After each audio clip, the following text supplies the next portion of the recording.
Je suis donc Emmanuel Gouette, je suis chirurgien dentiste, spécialisé en implantologie et en parodontologie. J'ai approché l'implantologie en 1994 dans un cabinet qui pratiquait énormément l'implantologie dite pré-contemporaine. Et ensuite, je me suis formé à plusieurs diplômes qui permettaient d'acquérir des compétences dans le domaine, jusqu'au point où je me suis mis aussi à enseigner, à écrire, pour transmettre aussi tous les éléments qui m'avaient été transmis de façon un petit peu, on va dire, non standard à l'époque par mes maîtres. Aujourd'hui, les choses sont plus standards et donc j'enseigne à la faculté de médecine de Créteil dans le diplôme d'implantologie du service de chirurgie maxillofaciale. Et je suis aussi directeur de collection d'une société d'édition qui est spécialisée dans les publications dentaires. Je suis clinicien, donc je pratique, et c'est l'essentiel de mon exercice, l'implantologie, le soin des gencives, les greffes avant les implants, et parfois la prothèse lorsque mes correspondants me demandent de la réaliser. L'implantologie, c'est une discipline comme d'autres disciplines dentaires, comme l'orthodontie, comme la chirurgie orale, et c'est une discipline dont le but, c'est d'aider à la tenue de prothèses dentaires pour remplacer des dents ou des dentures complètes. C'est-à-dire que ça s'adresse aussi bien à des gens qui ont perdu une dent, deux dents, trois dents ou toutes les dents. Donc c'est un domaine qui est intéressant parce qu'autrefois, on avait des solutions qui étaient purement amovibles ou alors des bridges qui mutilaient les dents. Aujourd'hui, on peut restaurer des bouches sans toucher aux autres dents, sans mutiler d'autres dents. Et on peut aussi améliorer la tenue d'appareil pour des gens qui n'ont plus de dents. Donc c'est très large au niveau des applications. Non, c'était même une obligation au début des formations d'avoir au moins 5 ans d'expérience avant de commencer un diplôme en implantologie. Aujourd'hui, moi, j'ai abandonné les soins dentaires, on va dire conventionnels, depuis plus de 15 ans. Et donc, je ne fais que des soins de gencives, greffe de gencives, soins des dents, enfin plutôt des tissus autour des dents, les greffes et les implants. Donc ça, c'est l'essentiel de ma pratique, mais elle se décompose dans des réalisations chirurgicales ou prothétiques, mais aussi dans des consultations pour expliquer les traitements qui sont parfois complexes. Et le temps de l'explication est assez long. Temps de l'explication, temps du contrôle et du suivi des patients. Voilà. Il n'y a pas que de l'exécution. Il n'y a pas de chirurgien qui passe son temps qu'à opérer. Il y a forcément revoir les patients, faire de la maintenance, contrôler que l'implant va bien, y compris de nombreuses années après. La perte des dents, c'est beaucoup d'éléments. Ça peut être un traumatisme, ça peut être une infection qui vienne de la dent, une carie, ou bien une infection de la gencive qui fait que les dents se mettent à bouger et qu'on les perd. C'est pas inéluctable, mais souvent, lorsqu'une dent commence à être atteinte, on est dans une période de rémission que le dentiste va essayer de ramener le plus longtemps possible, mais qui aboutit à la perte de cette dent. Ce qui fait qu'à un certain âge, on a beaucoup de patients qui sont déjà édentés partiellement ou complètement, certains très tôt et d'autres plus tard.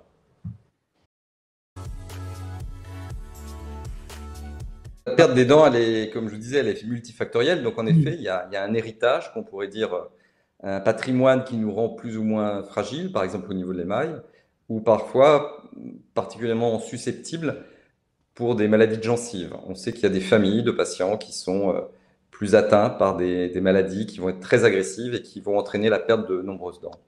Ce n'est pas inéluctable, encore une fois, mais elle donne une sorte de handicap à ces patients.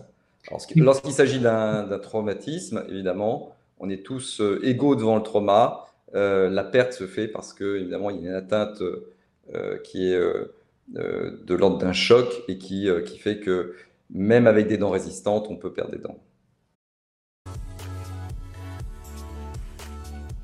On a plusieurs catégories d'âge qu'on identifie. Généralement, ce sont des patients plutôt dans une gamme au-delà de 50 ans. C'est à un moment donné où finalement on retrouve un grand bassin de population parce que le temps ayant fait son œuvre, les dents qui avaient été soignées ne sont plus soignables et on les perd, il faut les remplacer. Dans cette catégorie de patients, on a aussi des patients qui sont peut-être à 50 ans, un petit peu plus fortunés, qui ont peut-être plus de moyens et qui veulent accéder à un traitement plus moderne de remplacement de leurs dents. Donc on a des patients qui décident au bout de 20 ans d'appareils d'amovibles d'essayer d'une solution fixe grâce aux implants. On a une population très jeune mais qui est assez exceptionnelle et qui est liée à un phénomène assez récent qui doit dater d'un siècle et qui est lié à ce qu'on appelle les agénésies. C'est l'absence de dents, des enfants qui grandissent et qui, à un moment donné, s'aperçoivent qu'il leur manque des dents d'adultes. On le retrouve souvent au niveau des incisives latérales, au niveau de la mâchoire supérieure. On le retrouve aussi plus communément, on le sait, au niveau des dents de sagesse. Tout le monde n'a pas de dents de sagesse. Mais lorsqu'il s'agit de dents qui sont des dents du sourire ou des dents de la mastication, ça devient une vraie problématique. Et dans ces cas-là, on retrouve en effet des bassins de patients jeunes qui sont candidats à des implants. Il y a plusieurs niveaux finalement de préjudice, on va dire. Il y a un préjudice esthétique lorsqu'il s'agit d'une dent de devant. Bien sûr. On peut être gêné dans la fonction, c'est-à-dire que vous allez avoir du mal à prononcer certaines syllabes, certains phonèmes. Ça risque de siffler, vous risquez de postillonner. Et puis d'autre part, sur le plan dentaire, le risque, c'est que lorsque les dents ne sont pas calées, elles ont tendance à se déplacer, à trouver une position d'équilibre différente et réinstaller un équilibre précaire. Donc vous avez des dents qui vont être en malposition, qui vont avoir dans une position inhabituelle. Et cette position qui n'est pas favorable risque d'entraîner la chute de cette dent. Donc on a un effet domino de la perte d'une dent et du non-remplacement d'une dent. Donc ça paraît très peu de choses de se dire que sur les 28 dents que l'on a, on peut en perdre une. Mais à terme, du moins à moyen terme, les conséquences vont se voir. Et à plus long terme, elles risquent d'être plus invasives pour les dents qui environnent cet édentement. J'ai connu une période où on apprenait à nos patients ce qu'était un implant. Et aujourd'hui, j'ai des patients qui consultent parce que ils veulent un nouvel avis parce que leur dentiste ne leur a pas proposé d'implant. Donc on a un changement vraiment de paradigme, c'est-à-dire que le praticien n'est plus le proposant, les patients sont assez au courant en tout cas ils connaissent cette solution, ils la connaissent sans avoir les détails évidemment sur la réalisation, et ce sont souvent finalement les demandeurs maintenant. On n'a plus besoin de faire de grands cours sur les implants. Les patients disent oui, ils connaissent, avec plus ou moins évidemment de précision dans cette connaissance, mais en tout cas, on est passé d'un monde qui ne connaissait pas l'implantologie, et je parle d'un monde sur 20 ans quasiment, à un monde où tout le monde a entendu parler des implants, tout le monde est capable de citer une personne qui a des implants, ou qui a l'intention d'en réaliser. Donc c'est vraiment sur le plan de la démocratisation, c'est important. Et ça a accompagné un mouvement finalement de formation des chirurgiens dentistes qui fait que maintenant il y a un vrai engouement pour ces techniques, surtout dans des cas où on n'a pas envie d'abîmer des dents pour faire un bridge, où on veut vraiment améliorer le confort d'un patient qui a une prothèse qui bouge. Là, évidemment, ça a été vraiment une révolution. Donc aujourd'hui, une grande majorité des patients aimeraient avoir recours aux implants. Tous ne peuvent pas parce qu'il y a évidemment des problématiques financières. Mais on voit au cours du temps aussi qu'il y a des améliorations de prise en charge, un petit peu par la sécurité sociale, mais surtout par les organismes complémentaires, qui fait que le mouvement, cet engouement, il était accompagné aussi dans des aides de prise en charge des honoraires. Donc, vous voyez, ça a accompagné quand même ce développement. Oui, alors on a vraiment des indications qui sont très différentes. En général, lorsqu'il y a plusieurs implants à poser sur le même secteur, donc des implants qui seraient les uns à côté des autres, on les pose en même temps. C'est une seule chirurgie, une seule anesthésie sur le secteur concerné. Et pour les patients, c'est des suites qui sont regroupées sur ce site.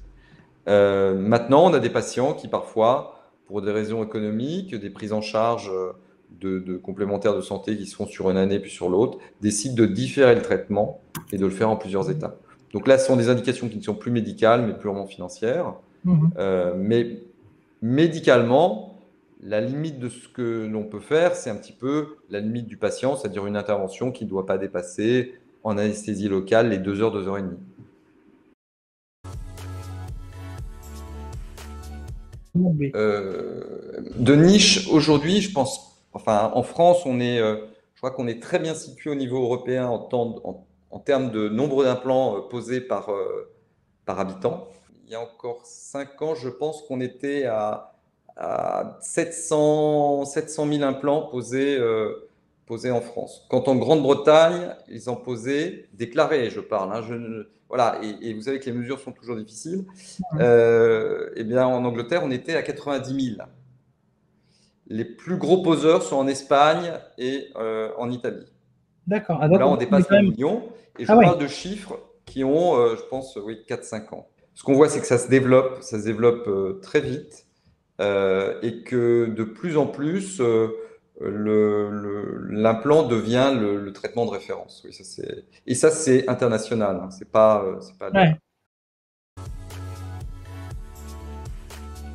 Alors, il y a la présence de tous les obstacles anatomiques qui sont en bouche.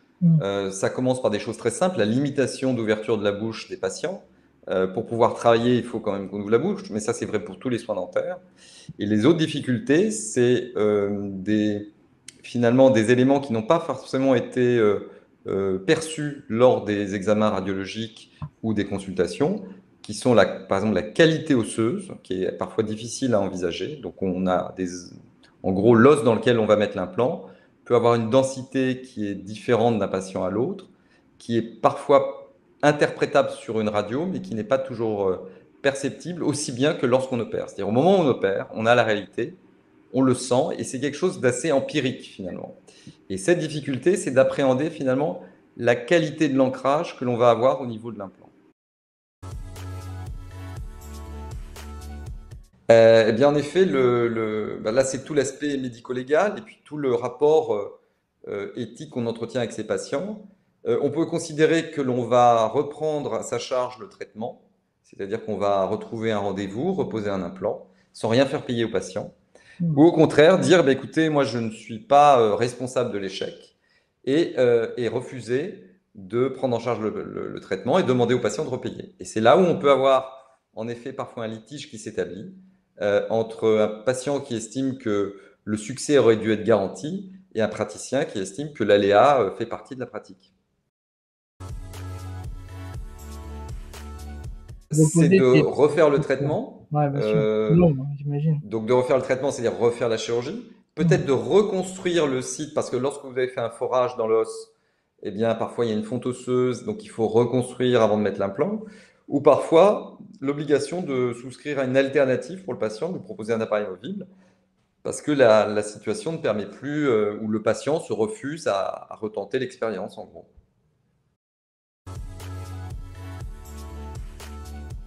Eh ben, je vois que les chiffres des taux d'échec, en tout cas dans les publications scientifiques, elles varient beaucoup selon les éléments qui sont pris en compte.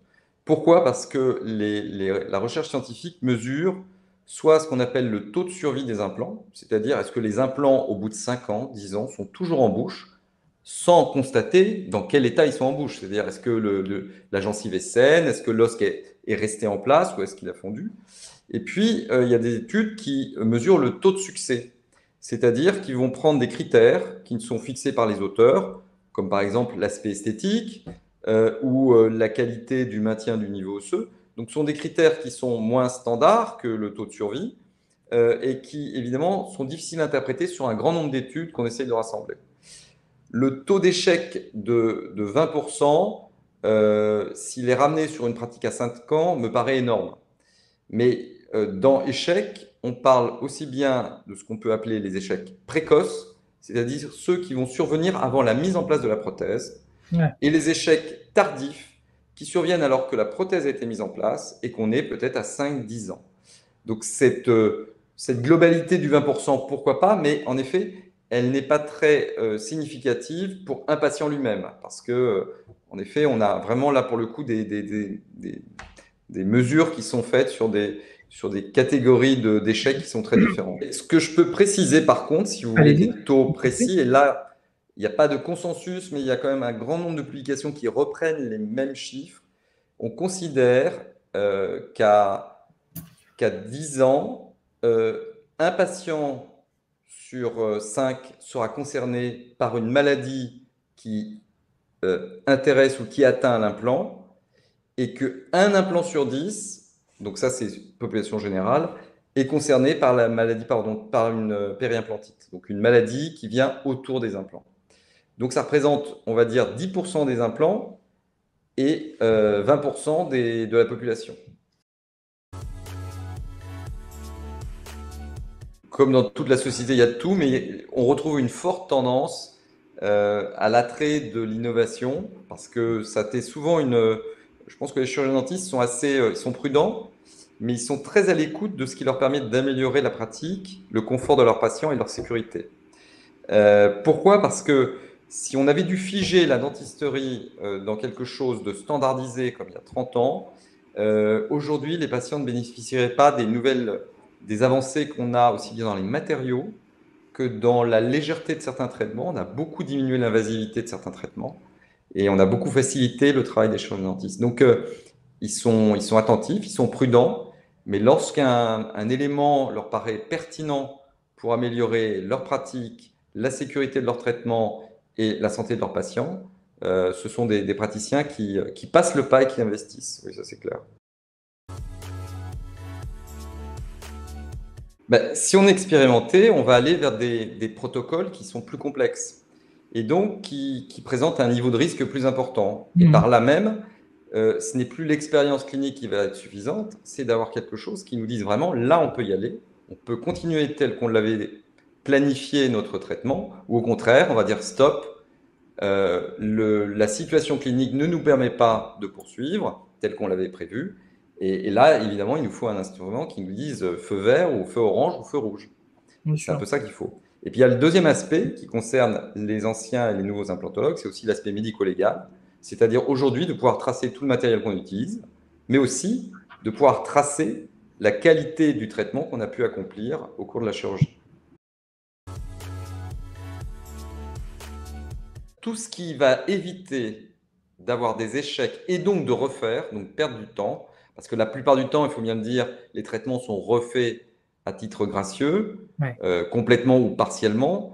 Et donc, oui, tout ce qui va éviter finalement d'aller vers cette part de reprise en main du patient, de trouver une date pour faire la chirurgie, ça va évidemment bénéficier au praticien qui pourra se consacrer à d'autres soins et éviter de perdre du temps là-dessus. Et puis il y a une dimension aussi psychologique pour le praticien. Alors il y a le patient évidemment, mais sur le praticien, cette notion d'échec, elle remet en place face à son traitement qui lui fait dire que peut-être que ça le remet en cause, que c'est peut-être de sa faute. Voilà, donc il y a cet aspect aussi estime de soi qui peut être atteinte, surtout si l'échec doit se répéter souvent pour certains praticiens. Et du côté patient, c'est qu'il paye un traitement qui est dit innovant, qui est relativement cher. Il a une espérance parfois un petit peu excessive pour la sécurité et le succès du traitement. Donc, cette perte de confiance, elle est préjudiciable à tous les niveaux. Et elle est dans la notion de cette perte de temps aussi, évidemment, pour le patient, hein, qui n'a pas envie de passer, de refaire une chirurgie. Oui, parce que lorsque j'ai vu les publications, lorsque j'ai un petit peu... enfin, avant Implantus, j'ai regardé un peu ce qui se faisait aussi autour. Avant, il y a des choses qui sont apparues. Et c'est vrai qu'on est toujours, lorsqu'on s'intéresse à l'implantologie, comme je vous disais, moi j'ai commencé dans un cabinet où on pratiquait une implantologie qui n'a plus lieu, enfin qui n'existe plus, qui a été complètement standardisée depuis, qui a des protocoles très stricts. On était dans quelque chose qui était vraiment assez diversifié dans les pratiques.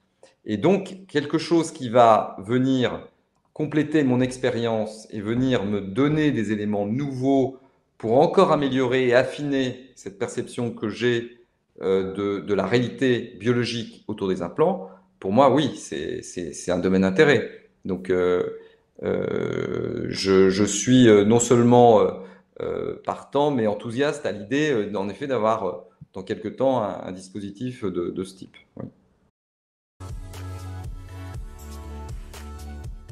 La majorité des implants, ce sont des implants qui sont en titane ou en alliage de titane, c'est-à-dire qui incorporent massivement du titane et d'autres éléments. Donc on est là-dessus. Et se développe depuis quelques années, mais avec un recul qui est très limité, des implants en zircone qui sont...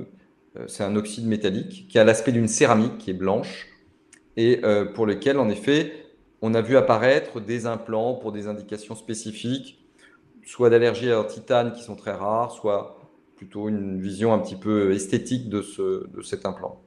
Là, je laisserai Guillaume répondre sur cette partie technique. Oui, parce que la question, c'est de savoir si les ultrasons, ça marche, quelle que soit la matière, finalement. C'est un peu ça, la question. Oui, donc je confirme. Après, ce qui va changer, c'est effectivement la sonde qui doit se visser dans les implants. Donc, pour un type d'implant, pour un grand type d'implant, on va avoir un type de sonde. On a déjà fait des tests sur une trentaine d'implants différents. Ça marche à chaque fois. Il faut simplement prévoir la bonne sonde qui puisse être vissée dans les implants. Mais voilà, même si les pas de vis ne sont pas exactement les mêmes, le principe de tous les implants est vraiment très similaire. La sonde, c'est un dispositif de mesure qui va être positionné sur l'implant et qui va rester là le temps de la mesure. Une fois que la mesure a été prise, la sonde est déposée et c'est une sonde qui n'est pas réutilisable. Donc on va en effet la perdre. C'est du consommable.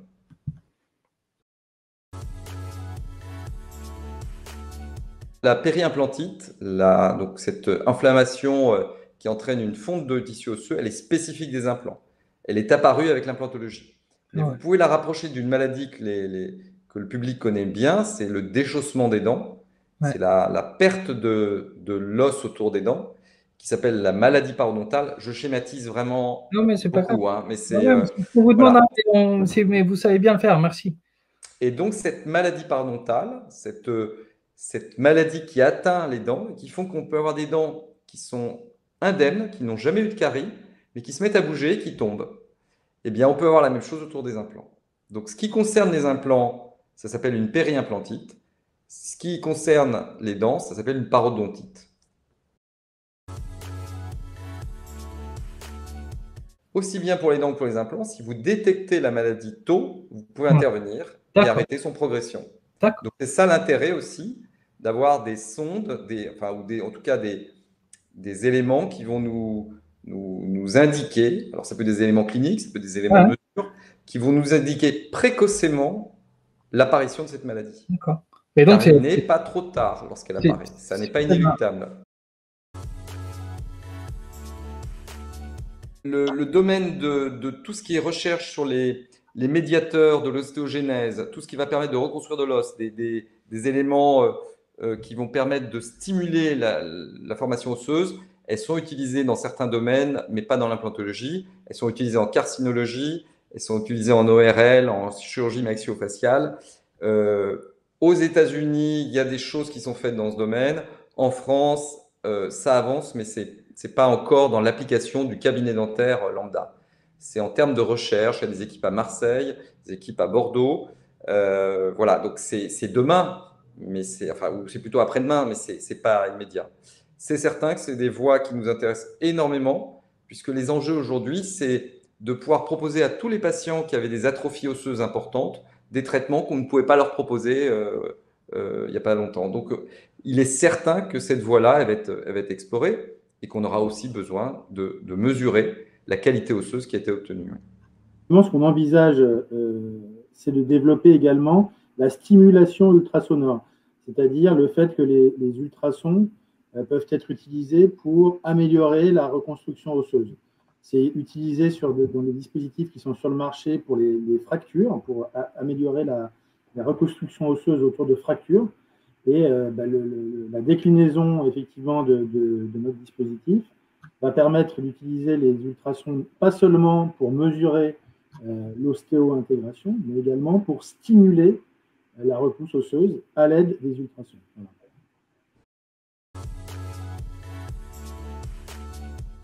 c'est un dispositif de mesure, donc il ne va pas forcément réduire le risque de périimplantite. Il peut le réduire précocement si on détecte en effet une interface entre l'implant et l'os qui paraît fragile. Donc on va peut-être avoir une surveillance plus importante. Donc ça va être peut-être une attention qui va être liée à la mesure qui a été faite, de façon à véritablement anticiper un risque de développement de la périimplantite. Ça, c'est l'aspect de médecine primaire, hein, c'est la prévention. L'autre aspect, c'est de détecter précocement, évidemment, la périimplantite qui s'installe et de pouvoir la traiter au plus tôt. Donc ça, c'est le deuxième point. Mais encore une fois, il faut des mesures répétées qui me paraissent tout à fait envisageables dans la mesure où on revoit nos patients pour des maintenances, pour des contrôles, et que ça fait partie d'ailleurs de l'engagement qui est signé entre le patient et le praticien de se soumettre, dans le consentement éclairé, de se soumettre à des contrôles réguliers, à des soins, en gros à des bonnes pratiques partagées entre le praticien et le patient. Le premier défi, c'est justement d'aller vers des essais cliniques qui montrent toutes les indications qu'on peut trouver pour le dispositif. Parce qu'il y a celles qui sont déjà énoncées, mais les chirurgiens dentistes sont généralement assez inventifs. Et je pense qu'ils vont compléter très rapidement toutes les indications qui ont été initialement posées.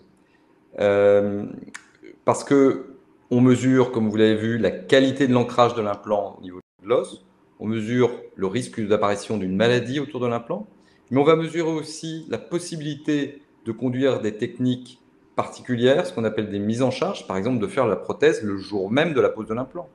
Donc là, on a besoin en effet de ces données, de ces mesures précises, fiables, qui vont nous permettre de nous assurer que le protocole qu'on suit peut être accompli en étant en toute sécurité et aussi avec toutes les chances de succès. Donc, pour moi, c'est ça qui toujours accompagne finalement les développements, c'est qu'un dispositif est prévu pour un certain nombre de cas et on se rend compte qu'en effet, on l'étend très rapidement parce que les indications apparaissent en même temps que l'usage.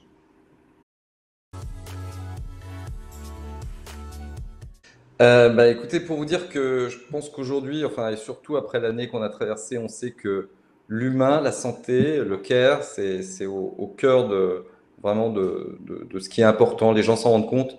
Je vous dis franchement, les cabinets aujourd'hui, depuis quelques mois, sont débordés. Débordés peut-être pour plusieurs raisons. Certains ont pris leur retraite, mais aussi parce que les patients se sont rendus compte que ce qui était important, c'était de vivre bien. Voilà. Et les implants participent à ça. Donc, on se rend compte que vraiment, il y a une sorte de... Il y avait déjà un mouvement. Je pense qu'il y a vraiment maintenant une prise de conscience de l'importance. Donc, moi, je tape sur un progrès de l'implantologie, enfin, en tout cas, une augmentation des demandes qui ne se tarissent pas, parce que c'est ce qu'on observe. Et c'est général, hein. J'ai interrogé des gens en province, des confrères qui sont en banlieue, à Paris ou ailleurs. C'est général. Donc je crois vraiment dans tout ce qui améliore la santé. Et quand vous avez un dispositif qui non seulement mesure, donne des informations, permet des indications et surveille le traitement à long terme, on est sur quelque chose qui est pertinent. On est sur la biologie, on est sur ce qui permet aussi d'assurer des suites qui sont longues. On a des patients qui vivent maintenant très âgés, ils sont de plus en plus nombreux. Donc pour moi, c'est le cœur du sujet, enfin, en tout cas des sujets qui sont du XXIe siècle. Voilà. En tout cas, de mon point de vue.